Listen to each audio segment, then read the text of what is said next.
Hey, what's going on, guys? It's Turin here with another Warhammer Total War online commentary. In this particular battle, I'll be playing the Dwarves, and I'm going to be facing off against a Vampire Count opponent who's kind of shrouded by the woods here, so it's definitely a little bit spooky getting started. All I really saw was this zombie dragon coming at me, so...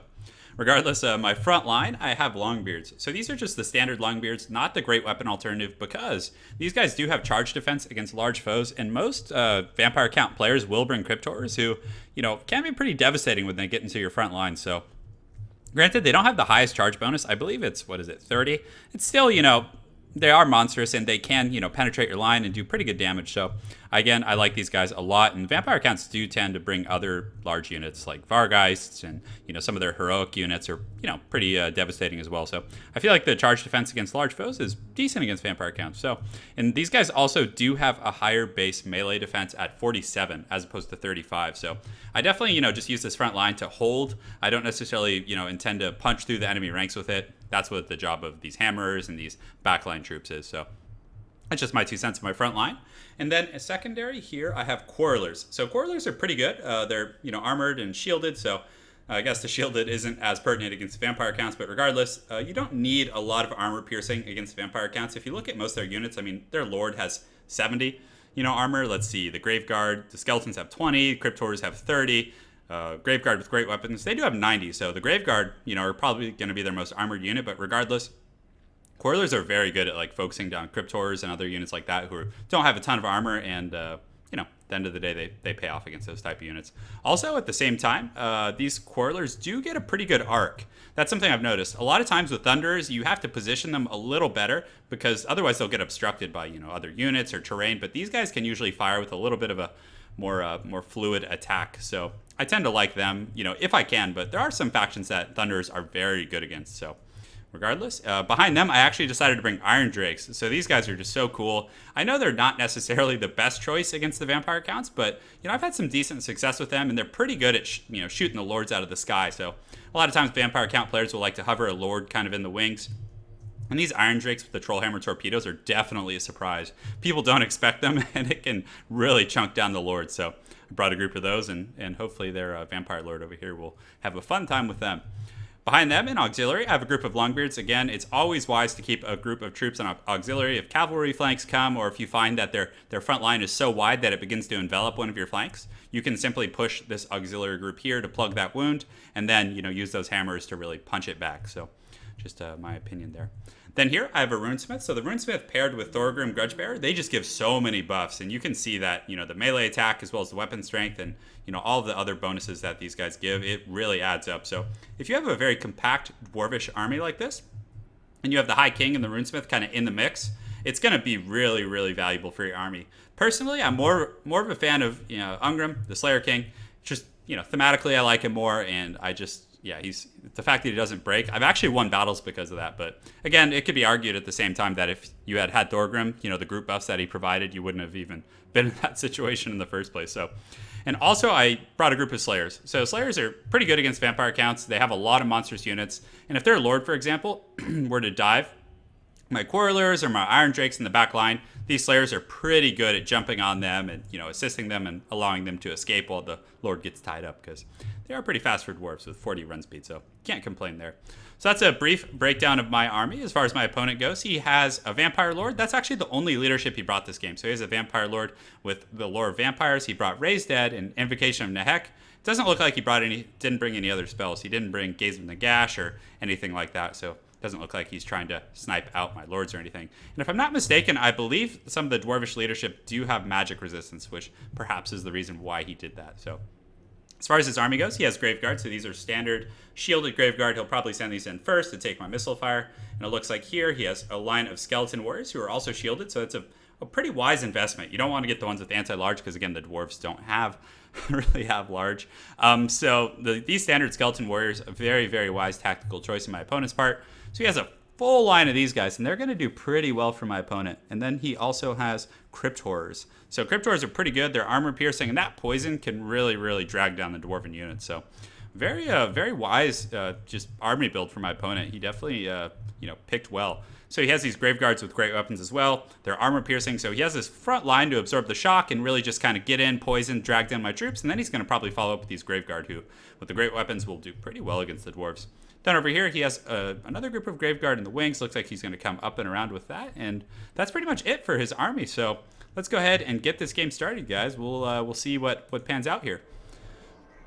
So right now I move up my troops. I'm not the type of Dwarvish player who likes to turtle and just kind of wait for your opponent, because in doing so, you're kind of letting your opponent dictate the pace of the battle. In advancing, he's seeing what I'm doing, and he's having to react accordingly. He's not able to just see a static force in front of him and then, do as he pleases. So I like to move forward and kind of put the pressure on your opponent, and my Vampire Count's opponent over here has no problem matching that fervor. So he's going ahead and moving his front line forward. He looks like he has the Cryptors in the front line. Sometimes that can happen because their movement speed is 50 as opposed to these skeletons. So if you don't path them in a toggled group together, they'll run faster than the unit that they're grouped with. So just something to think about there. So he is flying around with his Vampire Lord in the back line, and I was just pulling my Iron Drakes and my Coilers and just taking some pot shots at him. I believe I did make contact. You guys can see he took a little bit of HP damage, but it's pretty much a negligible amount. But regardless, I let him know that I was, aware of it and wasn't going to let him fly around for free. So looks like he's still coming up here and just harassing, but that's very common. So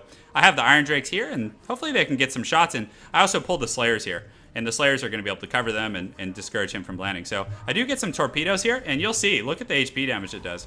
That did, 4, 5, 600 damage, which was very good. So I really like the Iron Drakes for that harass. My opponent, he summons a group of, it looks like skeleton warriors and zombies, so he did use the Raise Dead, and I immediately pull the hammers, who will just absolutely demolish these guys, and then I move my Iron Drakes up. So right now, again, having those auxiliary troops gives you a lot of flexibility. So in the front line, we've gone ahead and engaged. His Cryptors are now fighting my Longbeards, which is pretty good. I was very happy about that. So he pulls in the Cryptors and just does a little bit of shock combat and engages, and then he actually pulls them all back. So the High King got a little bit ambitious over here. He had some grudges to avenge with these skeletons, so he gets a little overzealous, but regardless, he's very tough, and I should be able to pull him back no problem.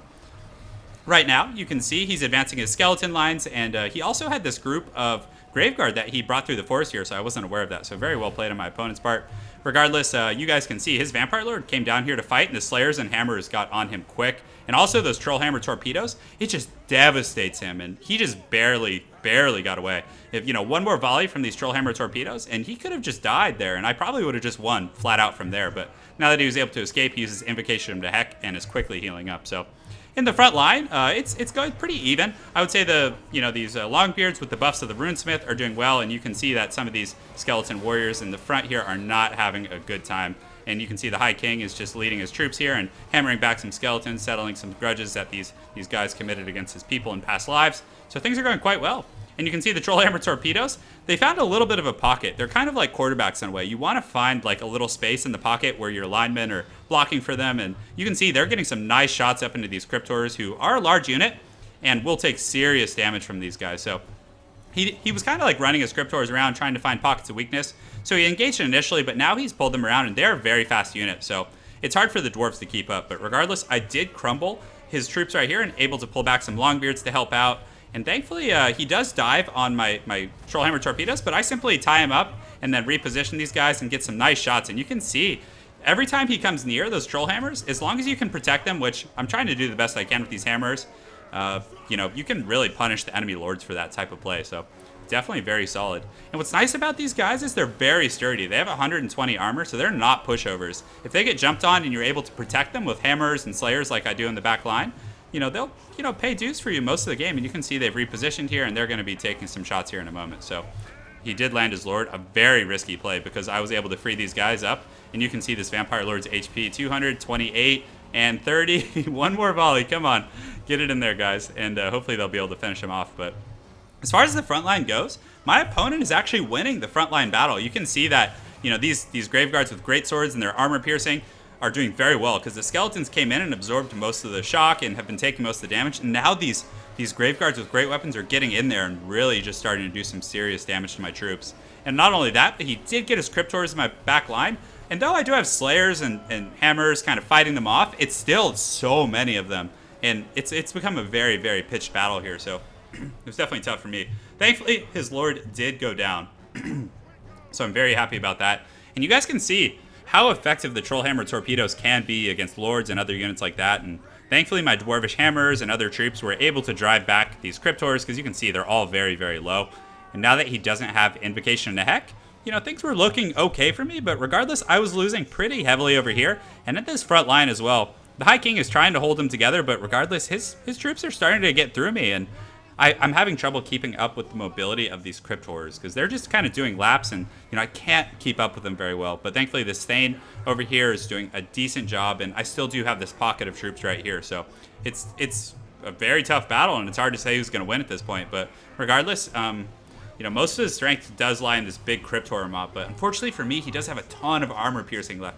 He has all these Cryptors, he has these Graveguards with great weapons, who won pretty heavily right here, actually. So at this point, you can see a lot of the Dwarvish troops are just being overpowered by these Cryptors, and there's a few Hammers in there trying their best to take these guys out, but definitely not an ideal situation for them.